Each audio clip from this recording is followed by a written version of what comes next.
La candidatura di Agrigento a Città della Cultura verrà presentata ai cittadini al Teatro Pirandello. Il cartello sociale di Agrigento in protesta, il centro fondato da padre Puglisi a Brancaccio paga le bollette solo grazie alle donazioni. I sindaci da Schifani contro i tagli alle corse di traghetti e agli scafi. Eccellenza l'Acragas alle prese con 3 gare in 8 giorni, Serie D vince il Licata, pareggia il Canicattì.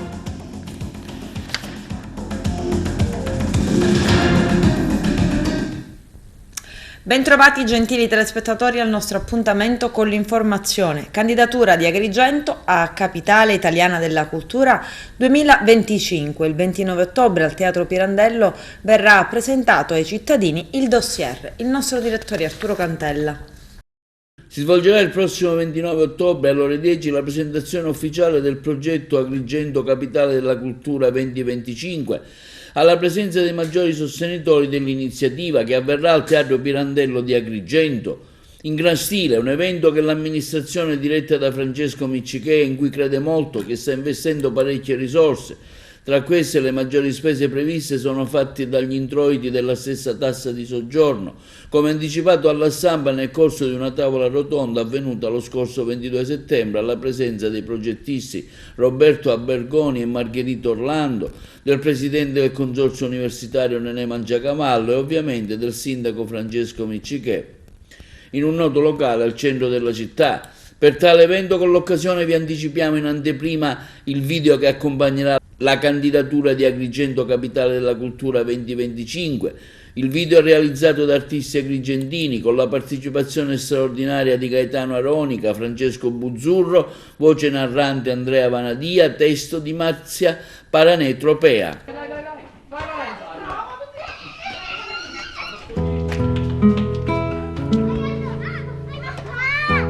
Se penso al punto in cui la vita mia s'aprì piccola al mondo immenso e vano, da qui, dico da qui presi la mia.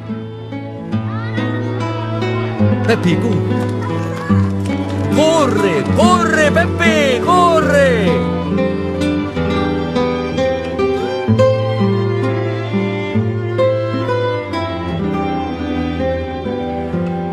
Respiro, osservo, sussulto. Penso, ricordo, rivivo, luoghi che parlano, vivono, raccontano, luoghi che celano in ogni tramonto, sfumature di un'anima antica. Luce, colori, profumi, spazio.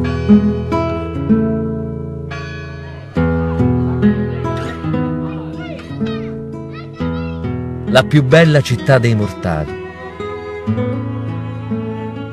Mi sono sempre chiesto perché mi sentissi fortemente legato a questi luoghi, come se in ogni respiro soffiasse il vento di antiche culture, in ogni voce echeggiassero versi di poesie note, in ogni lacrima si gustasse il sapore salmastro di un mare africano, culla e tormento per popoli d'ogni tempo.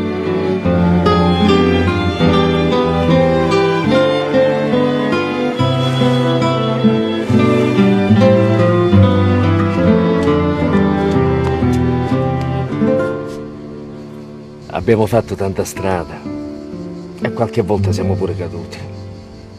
Ora alzati, Peppi. Corre! Corre, Peppi! Corre, Peppi! Corre! Corre, Peppi! Corre!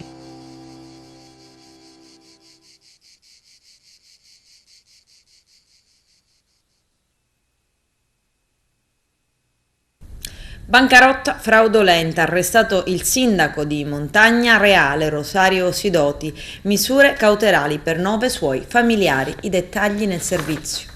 I finanzieri del Comando Provinciale di Messina, nell'ambito di indagini dirette dalla Procura della Repubblica di Patti, hanno eseguito in mattinata un'ordinanza di custodia cautelare emessa dal GIP del Tribunale di Patti nei confronti di 10 persone con contestuale sequestro di denaro e beni per un valore complessivo di circa 3,5 milioni di euro.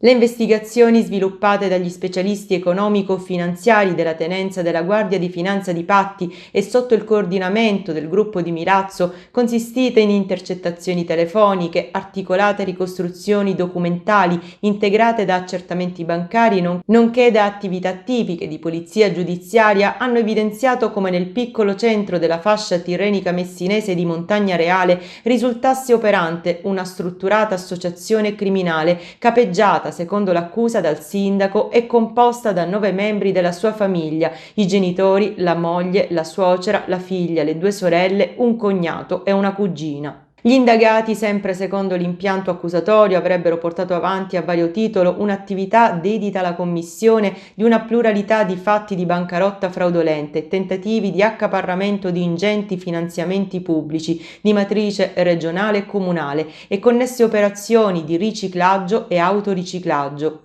Sulla base delle odierne imputazioni provvisorie, che dovranno comunque trovare conferma in dibattimento e nei successivi gradi di giudizio, il primo cittadino, oggi destinatario della custodia cautelare ai domiciliari, attivamente coadiuvato da tutti i congiunti destinatari del divieto di esercitare imprese o uffici direttivi di persone giuridiche per la durata di 12 mesi, si sarebbe reso protagonista della costituzione di un fittissimo reticolato societario composto da 7 società con sede a Montagna Reale, Barcellona Pozzo di Gotto e Librizzi, ed attive in svariati settori commerciali, dalla costruzione di edifici e strade alla compravendita di beni immobili, sino allo svolgimento di attività ricettiva, di cui 3 portate alla decozione, fallite e progressivamente svuotate dei rispettivi patrimoni a favore di altre società consorelle appartenenti al medesimo gruppo, ovvero dei membri della famiglia indagata. Lo schema definito dallo stesso giudice come estremamente sofisticato, molto elaborato, consolidato, ripetitivo, efficace e assai remunerativo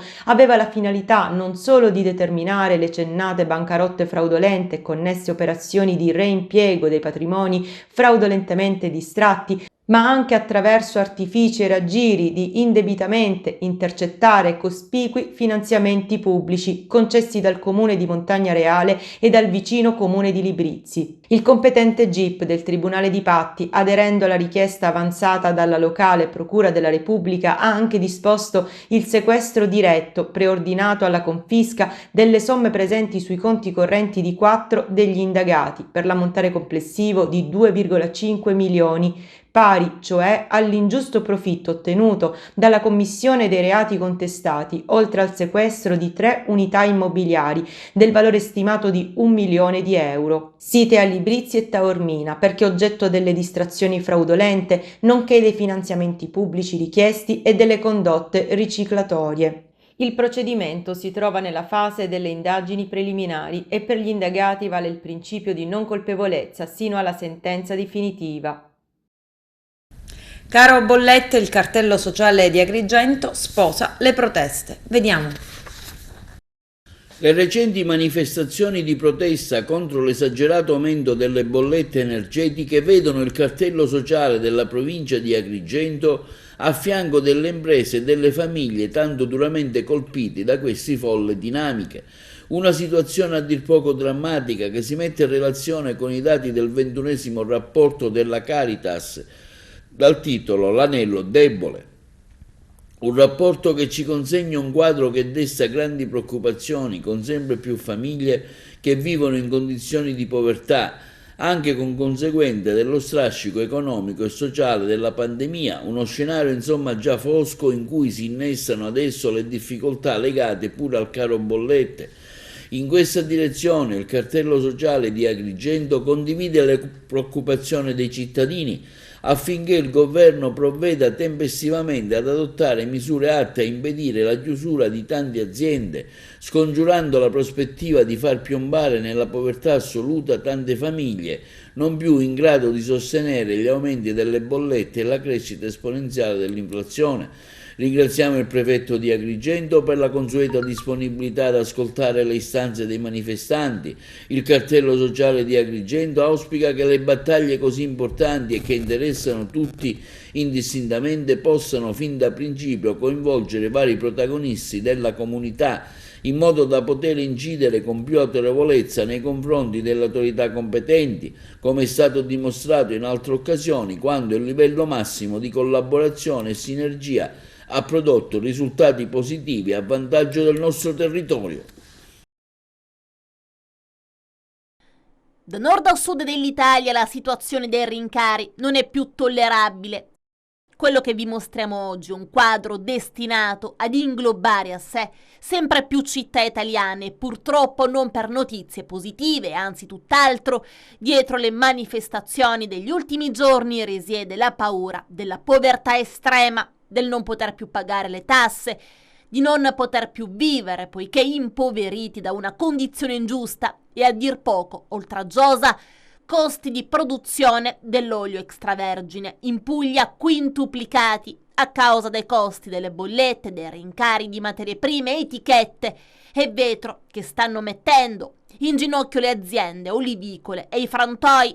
A lanciare l'allarme Coldiretti, che addita a sé chiaramente il malcontento di numerose realtà italiane, vedi anche quella della nostra Sicilia costretta ad una inflazione senza precedenti. Secondo l'associazione, con questa impennata dei costi di produzione il prezzo a scaffale potrebbe arrivare tra gli 8 e i 10 euro al litro.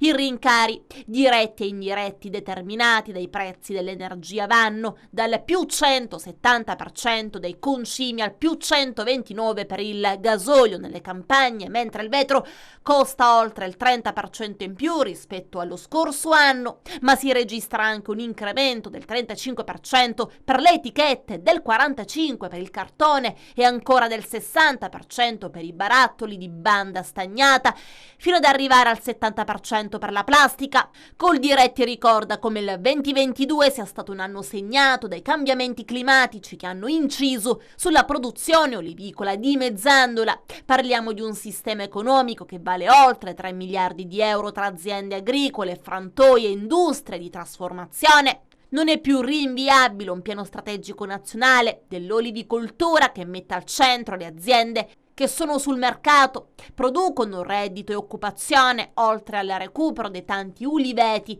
abbandonati che devono essere rinnovati per ridare ossigeno e speranza ai territori, proseguendo a livello internazionale la battaglia per tutelare la qualità dell'olio extravergine d'oliva, cercando di cambiare anche alcuni parametri che penalizzano i nostri agricoltori già vessati dal cambiamento climatico e dall'aumento sconsiderato dei costi energetici. Così dice Sabino Muraglia, presidente Coldiretti Puglia.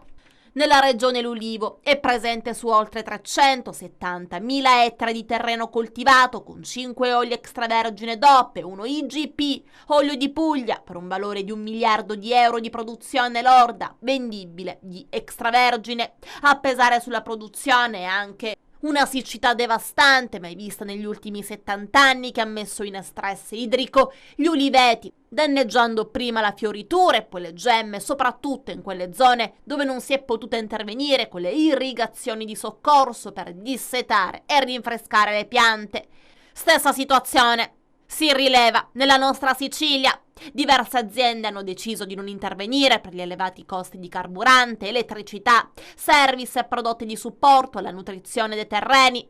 Per sostenere le produzioni nazionali, secondo l'associazione, servono risorse per contrastare l'aumento dei costi di gestione delle aziende agricole, realizzare nuovi sistemi di irrigazione, ma servono anche, e subito, opere infrastrutturali di manutenzione, risparmio, recupero e riciclaggio delle acque, potenziando la rete di invasi sui territori, creando bacini e utilizzando anche le ex cave per raccogliere l'acqua piovana. Allarme del centro Padre Nostro di Brancaccio, fondato da padre Buglisi. Paghiamo le bollette con le donazioni dei beneficiari. I dettagli nel servizio. Le bollette di luce, gas, acqua di quest'anno sono arrivate a quota 88.000 euro, una cifra enorme per una realtà che vive di donazioni e progetti per portare avanti i servizi nei quartieri più a rischio nella città, rivolti soprattutto ai bambini, ai ragazzi, alle donne e agli anziani. Il centro di accoglienza Padre Nostro, fondato dal beato Pino Puglisi agli inizi degli anni 90 con le sue 19 sedi. Da Brancaccio allo Zen alza la bandiera bianca.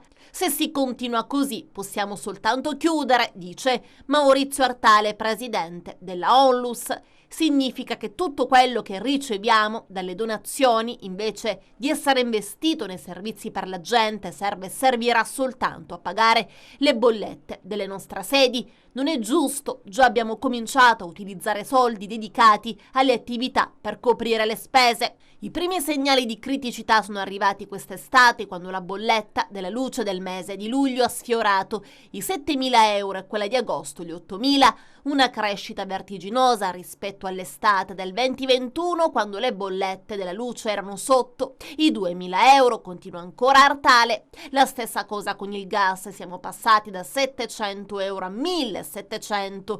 Non è un ritmo sostenibile, il centro ha già negato l'utilizzo dei suoi centri sportivi ai ragazzi delle scuole vicine. Concedevamo gli spazi gratuitamente, dice ancora il presidente, ma con questi costi non ce lo possiamo più permettere. Tutto il terzo settore è in ginocchio. Realtà come la nostra non possono sopravvivere di fronte al caro bollette. Chiudere le 19 sedi del centro Padre Nostro significa chiudere il centro antiviolenza, le case protette per le mamme vittime di abusi, il centro polivalente sportivo che ogni pomeriggio accoglie ragazzi di Brancaccio e anche l'asilo nido. Lavoriamo a Brancaccio, ma anche alla Guadagna, a Falsomiele, allo Zen, a Villaggio Ruffini, dice ancora Artale. Una delle ultime cose che abbiamo fatto è stata accogliere gli ucraini in fuga dalla guerra. Anche in quella sede la bolletta della luce è arrivata a 500 euro. C'è stato un emendamento del governo per abbattere del 30% i costi per i contatori superiori a 4,5 kW, ma non va bene. Da noi, per esempio, alcuni superano questo tetto, altri no, e nel terzo settore in tanti non ci arrivano. Servono altre modifiche per salvare il settore. Fare rivedere questi luoghi significa far percorrere negli oggetti di Padre Puglisi, quindi una casa molto umile, una casa piena di libri. Servirà a sensibilizzare le coscienze, a far sì che questo seme che Puglisi ha lasciato nella terra di Brancaccio si sviluppi e cresca dentro il loro cuore. Le manifestazioni contro il caro bollette in Sicilia continuano. Ieri mattina sono scesi in piazza gli abitanti e commercianti di San Cipirrello e San Giuseppe Jato, riuniti nel comitato Valle dello Jato. I titolari delle attività commerciali per protesta hanno chiuso i battenti per l'intera giornata. A lanciare l'allarme sull'aumento delle bollette di luce e gas qualche settimana fa è stato anche Assopanificatori, perché i costi delle materie prime, ormai si sa, sono cresciuti del 40%. Soltanto fra Messina e provincia ci sono a rischio 3.000 posti di lavoro. Tutte le aziende del nostro settore stanno soffrendo tantissimo, dice il presidente di Assopanificatori Francesco Arena. Tutti hanno ricevuto bollette quadruplicate sia per il gas che per la luce. Finora, per andare incontro alla clientela, non hanno applicato aumenti sui prodotti. Dal nuovo governo ci aspettiamo adesso risposte, ma soprattutto soluzioni concrete. Mariamico saluta l'AICA sbattendo la porta. Il presidente Claudio Lombardo annuncia che l'associazione ambientalista Mariamico si è dimessa dalla consulta delle associazioni istituita dall'AICA, azienda idrica dei comuni agrigentini, e Lombardo spiega perché abbiamo atteso parecchio tempo che tale organo statutario, attivo già da alcuni mesi e molto importante per la tutela dell'ambiente e dell'utenza del servizio idrico, divenisse operativo. Ciò non è accaduto. Mariamico continuerà comunque a occuparsi come sempre di tutela dell'ambiente, di depurazione e di sistema fognario. Nell'augurare buon lavoro ad AICA ci sentiamo di suggerire ai suoi vertici politici e tecnici una maggiore e puntuale attenzione rispetto alle legittime istanze e aspettative dei cittadini e di comune constatazione che il servizio idrico fognario e depurativo è clamorosamente peggiorato in questo anno e mezzo di attività. Il presidente della regione siciliana Renato Schifani ha incontrato i sindaci dei comuni delle isole minori per affrontare l'emergenza legata ai trasporti marittimi. Arturo Cantella. Il presidente della regione siciliana Renato Schifani ha incontrato a Palazzo Dolla i sindaci dei comuni delle isole minori per affrontare l'emergenza legata ai trasporti marittimi. i primi cittadini di Favignana, Lampedusa e Linosa, Leni, Lipari, Malfa, Santa Maria di Salina e Ustica. In particolare hanno chiesto al Presidente Schifani di intervenire con il Governo nazionale quando sarà formato affinché provveda a un'urgente revisione del Piano Nazionale dei Trasporti Marittimi, così da evitare il drastico taglio delle corse dei traghetti agli scafi che se determinerà con l'entrata in vigore degli orari invernali, creando forti disagi a residenti, lavoratori, pendolari, ma anche a studenti, soggetti fragili e persone anziane. La Regione, ha affermato il Presidente Schifani nel corso dell'incontro, si impegnerà da subito affinché le isole minori non debbano subire ulteriori tagli ai collegamenti con la terraferma a partire dal 1° novembre. Occorrerà fronteggiare questa situazione di emergenza per difendere i diritti dei cittadini delle isole minori, in attesa che si costituiscano il governo regionale e quello nazionale. Nei confronti di quest'ultimo, continua Schifani, mi farò portavoce per assicurare quella continuità territoriale essenziale per la serenità degli isolani. Nelle more della definizione delle gare e della revisione del patto con lo Stato, ha aggiunto Schifani, costituiremo un tavolo tecnico con la dirigenza al fine di monitorare e risolvere le emergenze. All'incontro era presente anche il dirigente generale del Dipartimento delle Infrastrutture Fulvio Bellomo. L'amministrazione regionale ha intanto assicurato i servizi in proroga e aggiudicato i 4 lotti delle gare regionali per gli aliscafi bandite nel 2022 per le isole Orie, Egadi, Ustica e Pantelleria. Bandita anche la gara per il collegamento navale con Pantelleria. Il risultato si saprà l'11 novembre quando saranno aperte le buste. I problemi di ogni anno, quando i riflettori e le luci dell'estate si spengono, ritorniamo ad essere soli, quando dico soli anche abbandonati dalla politica, vuol dire il problema della sanità, della salute. Da noi si può raggiungere solo con gli elicotteri in caso di emergenza sanitaria, non ci sono più i presidi medici estivi, i nostri ragazzi devono andare a studiare sulla terraferma a Trapani con difficoltà di collegamento legati anche alle condizioni meteomarine, e poi c'è il problema enorme dei trasporti, gravissimo, perché c'è stata una interruzione degli orari e dei servizi previsti dell'estate con un taglio operato dal governo nazionale che praticamente impedisce i collegamenti e mette in discussione quel principio costituzionale della continuità territoriale e del diritto alla mobilità per chi vive nelle piccole isole. Noi siamo isolani, ma non vogliamo essere isolati dal resto della Sicilia e dal resto dell'Italia. Allora, più che tecnicamente possiamo dire geograficamente quali sono, noi siamo di genere isolano e per avere gli stessi diritti di chi vive in terraferma ci si deve garantire la continuità territoriale, quindi per fare questo ci vogliono i mezzi che ci hanno tolto. Qual è il problema oggi? Che ci devono ridare quei mezzi che hanno tolto, razionalizzando, ma andando a togliere la possibilità di raggiungere la terraferma, ovviamente incidendo fortemente sulla vita dei cittadini, perché mobilità significa accesso alle strutture sanitarie, significa l'istruzione, significa più in generale la qualità della vita che viene sempre ad impoverirsi nelle nostre isole. Per questo oggi siamo qua e vogliamo partire subito dalla restituzione di tutto ciò che avevamo e ci è stato tolto. Ma è un problema della regione, non tanto delle aziende?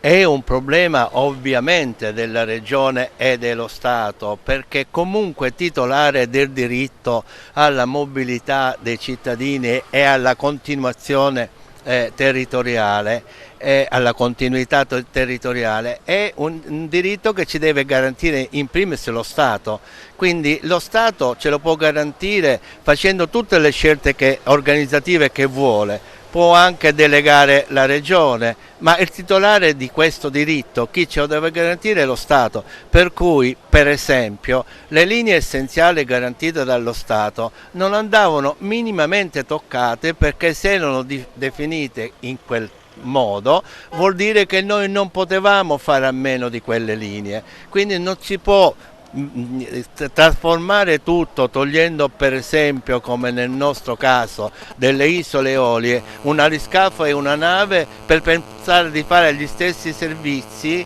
con due mezzi diversi. Questa scelta ha causato dei disagi enormi, disagi per l'accesso degli studenti alle scuole, per il ritorno alle loro case, per l'accesso ai servizi sanitari, per la mobilità in generale. Insomma, questa è una cosa insostenibile, perché non è che uno pensa che le cose debbano per forza sempre migliorare, ma è inconcepibile che debbano peggiorare però. Sì, in questo momento abbiamo il problema grosso dei collegamenti marittimi riferiti alle navi. Ci hanno tolto ad ottobre una nave ministeriale, questo ci comporta dei problemi. A novembre addirittura ci toglieranno due volte da novembre a marzo, 2 volte alla settimana la nave ministeriale, e viaggeremo solamente con il servizio regionale. Se un cittadino ha un problema di salute, qual è la prassi?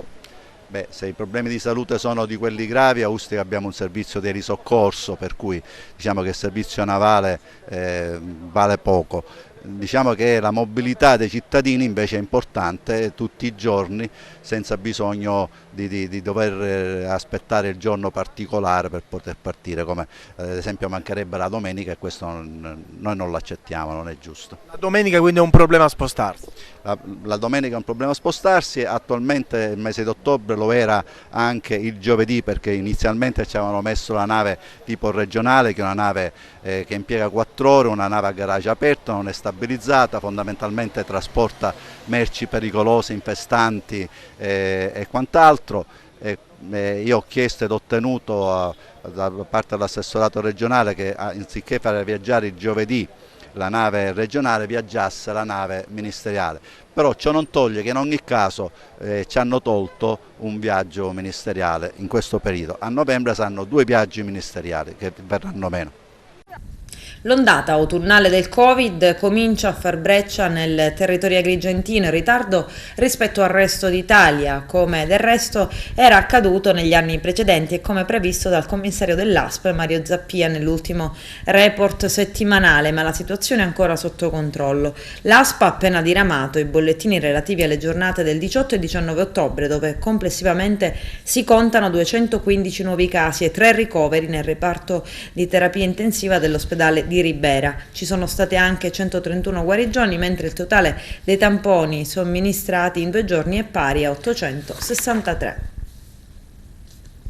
La Giunta Comunale di Agrigento ha approvato il progetto per potenziare il sistema di videosorveglianza a San Leone. Arturo Cantella.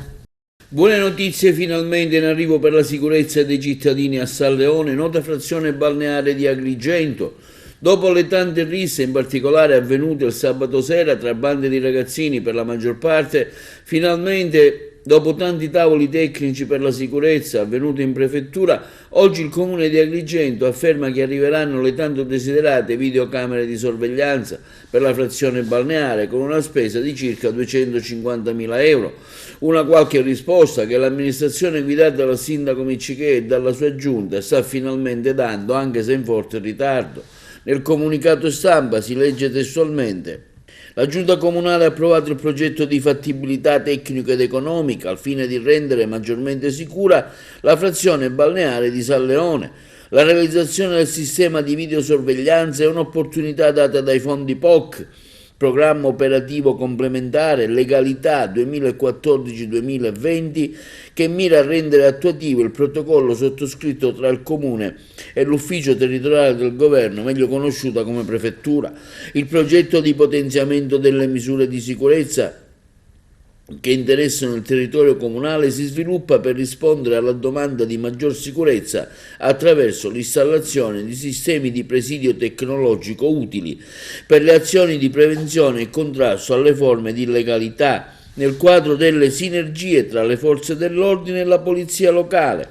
In particolare, citato nel comunicato stampa, l'intervento complessivo di 250.000 euro prevede la realizzazione di un sistema di videosorveglianza del porticciolo turistico del lungomare Falcone Borsellino, costituite da 9 telecamere posizionate in punti strategici che consentiranno il monitoraggio di tutta l'area, compreso gli accessi dal lungomare Falcone Borsellino, con sistema ad alta definizione, compresa la rilevazione della targa.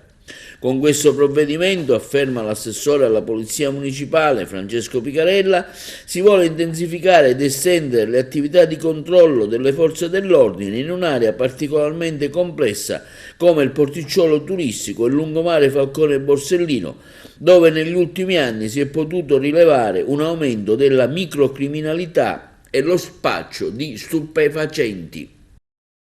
Il GUP del Tribunale di Agrigento, Micaela Raimondo, ha condannato a 2 anni, 9 mesi e 10 giorni di reclusione Gaetano Agozzino, 72 anni, per le accuse di omicidio stradale e resistenza a pubblico ufficiale. La condanna, già ridotta di 1/3 per effetto del rito abbreviato, è comunque inferiore ai 4 anni avanzati dal sostituto procuratore Elenia Manno. L'uomo, nonostante divieti e transenne in occasione della tappa d'Agrigento del Giro d'Italia, si mise alla guida dell'auto travolgendo il motociclista Leonardo D'Amico, 48 anni, di Sambuca di Sicilia. Il fatto è accaduto nel maggio 2018. D'Amico morì in ospedale 3 settimane più tardi. Secondo quanto ricostruito, Agozzino, commercialista in pensione, aveva lasciato l'auto nei pressi di Maddalusa dopo aver fatto jogging e dopo una discussione avuta con gli operatori ANAS che gli impedivano il passaggio per l'imminente arrivo della carovana, decise ugualmente di spostare le transenne e immettersi lungo la strada statale. In quel tratto stava transitando a bordo di una motocicletta Leonardo D'Amico, che fu travolto. La stagione quest'anno sta andando bene alla fine. I lavoratori siamo riusciti anche con l'applicazione delle norme contrattuali vigenti e con accordi di secondo livello aziendali a dare anche un aumento del salario, visto che aumenta tutto quanto, il costo della vita è aumentato, poi con quello che sta succedendo mantenere una famiglia ci sono costi alquanto alti e quindi abbiamo provveduto facendo degli accordi con diverse aziende e soprattutto nel settore della ristorazione, bar e ristoranti, abbiamo dato delle maggiorazioni salariali pari all'8% e quindi qualche lira in più che consente di andare avanti. E a parte ciò abbiamo anche fatto i prolungamenti dei contratti cercando di arrivare e completare il mese d'ottobre, in alcuni casi mettendo anche dentro novembre. Cosa significa destagionalizzare, soprattutto in riferimento alla realtà comprensoriale di Taormina? Ora partono i soliti discorsi, fare il turismo congressuale, il turismo invernale, però nei fatti ne parliamo ma non si sta mettendo in campo alcuna iniziativa. Ma diciamo non tanto destagionalizzare quanto allungare i periodi lavorativi, che alla fine c'è sia la stagione estiva sia la stagione invernale, quindi più non parliamo di destagionalizzazione, ma parliamo di cercare di avere contratti più lunghi. Questo mese abbiamo avuto un incontro, le 3 organizzazioni, il Campo di Svasket e Tux, con le parti datoriali, con l'associazione albergatori e anche lì abbiamo raggiunto un'intesa dove alcune strutture potranno anche cercare di allungare i contratti anche nel mese di novembre e chi ci riesce cercare di far lavorare anche i lavoratori fino ai primi di gennaio. E quando le strutture sono chiuse i lavoratori che cosa fanno, soprattutto i precari?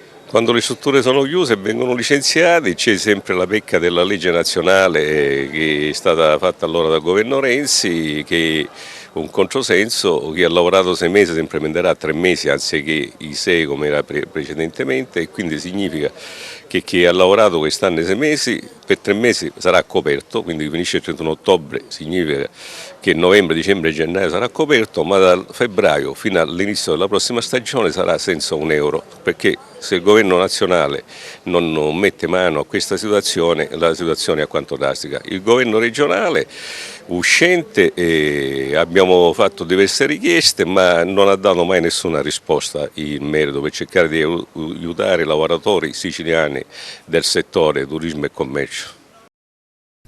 Siamo allo sport, calcio eccellenza, l'Acragas alle prese con 3 gare in 8 giorni. Carmelo Lentini.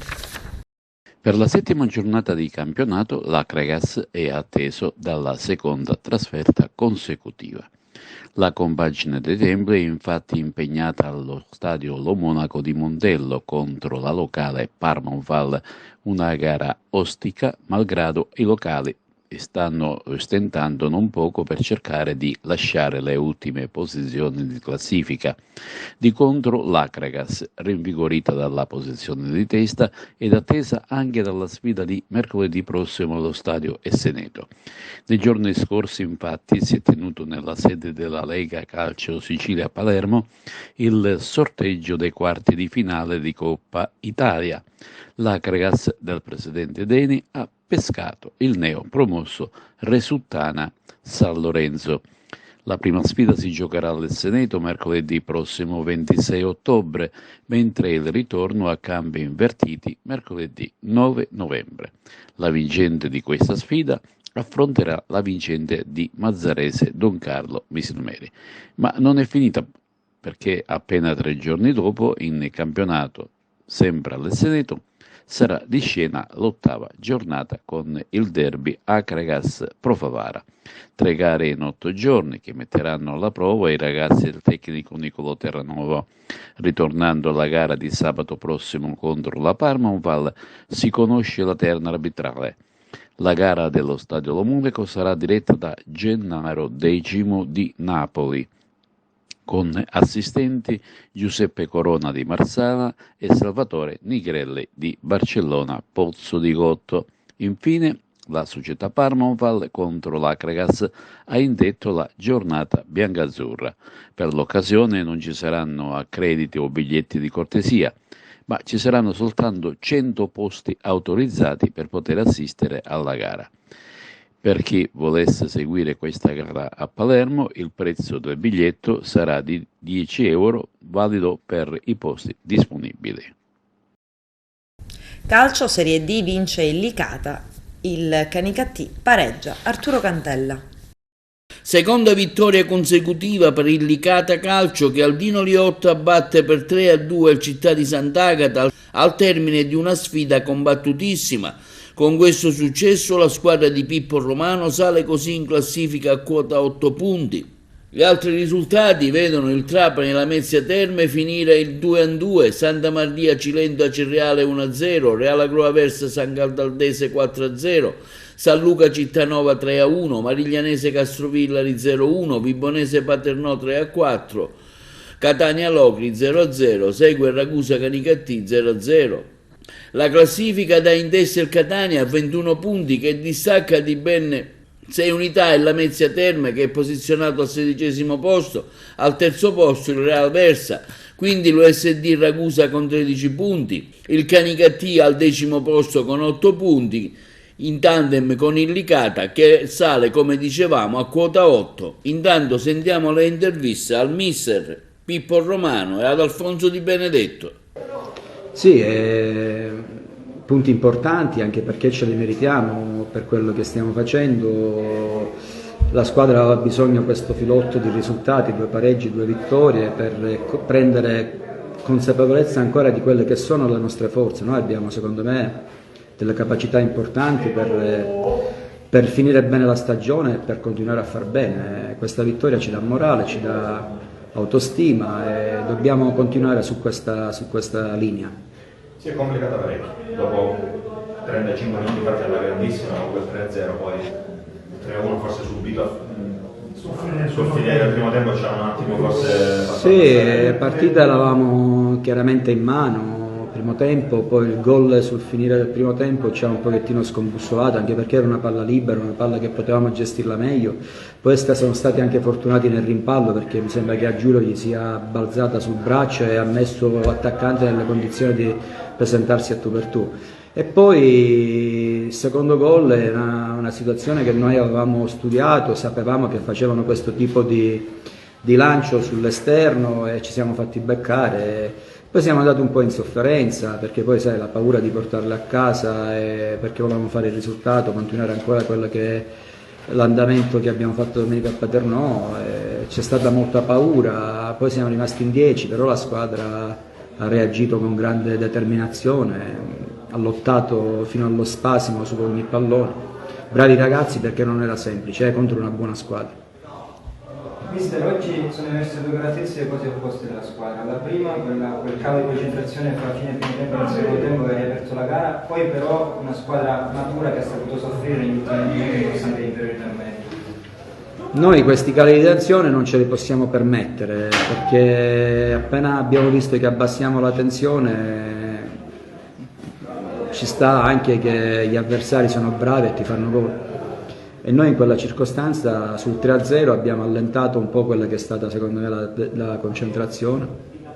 Un gol finito il primo tempo si poteva sicuramente evitare, e poi le partite sono così, basta una piccola fiammella che l'accendi e la metti sempre a rischio.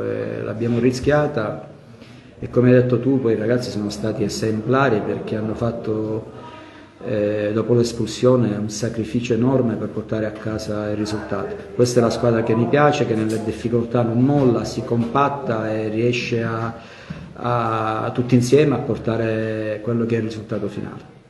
Mister, lo stesso discorso di martedì, non ce n'è nemmeno tempo di festeggiare perché domenica c'è un'altra partita, si rigioca ogni 3 giorni contro un'altra squadra che gioca a calcio, che oggi tra l'altro ha perso 3-1, che partita sarà, soprattutto come si prepara? Come si prepara? Intanto dobbiamo recuperare quello che sono il dispendio di energie che abbiamo fatto in questi 3 giorni, 2 partite. La maggior parte hanno giocato sempre gli stessi e probabilmente a Cittanova dovrò fare rifiatare qualcuno perché il dispendio è stato veramente parecchio, specialmente adesso negli ultimi 20 minuti, 25 minuti, dopo l'espulsione è stato veramente massacrante. È una trasferta insidiosa contro una squadra che sicuramente non so cosa ha fatto oggi, perciò è in difficoltà e cercherà di sfruttare quello che è il fattore campo, ma noi dobbiamo continuare a fare quello che stiamo facendo, credere in quello che sappiamo fare, avere la convinzione che siamo una buona squadra, perché io lo dico sempre ragazzi, noi siamo una buona squadra e finché noi riusciamo a palleggiare serenamente, a giocare serenamente, siamo veramente un'ottima squadra. Quando riusciamo a entrare un po' in difficoltà ci smarriamo anche per via della giovane età, dell'inesperienza che ci porta a fare degli errori. L'inizio a stento secondo me è stato solo un momento di sfortuna. Io sono stato sempre col morale alto e comunque ero fiducioso delle prestazioni della squadra, perché comunque la squadra ha sempre giocato, ha sempre prodotto occasioni. È mancata un po' la fase offensiva nel concretizzare, però abbiamo sempre giocato grandi partite. Vedi Vibo, bene, ci siamo difesi bene, abbiamo giocato alla pari col Catania, Locri l'abbiamo dominata, e dopo Paternò è uscito quel risultato, secondo me i ragazzi si sono sbloccati e oggi hanno fatto sul 3-0 hanno fatto un partitone. Veramente lodevoli per l'impegno, la corsa, la grinta, la caparbietà, l'attaccamento alla maglia, che per me è qualcosa di importante, è quello che gli dico sempre, di lottare dal primo al 90° minuto e tutto il recupero sempre col coltello tra i denti. Seconda e ultima da parte mia, lo vediamo spesso in tribuna, vedi che la partita con passione quasi come fosse in campo. Io per questi ragazzi ho fatto tanto, loro mi rispettano, ho appoggiato un marchio di famiglia per sposare questo progetto. Mi lega una grandissima amicizia innanzitutto con Enrico Massimino, col presidente, da qualche anno. Mi sono avvicinato all'Icata perché è una piazza ambiziosa, c'era spazio per me, in altre piazze magari non c'era tutto questo spazio. Io sono uno sportivo, sono stato un campione in un altro sport che è il rally. La mentalità è quella, io sono un attaccante, voglio trasmettere a loro il coraggio, la personalità, la voglia di lottare, di dargli qualche suggerimento, e sono un ultras perché per me con la personalità, la passione si può arrivare lontano, e questi ragazzi hanno avuto sempre fame e sono semplicemente stati un po' sfortunati all'inizio. Con questo è tutto, termina qui l'edizione del telegiornale, grazie per la gentile attenzione e per essere stati con noi, a presto.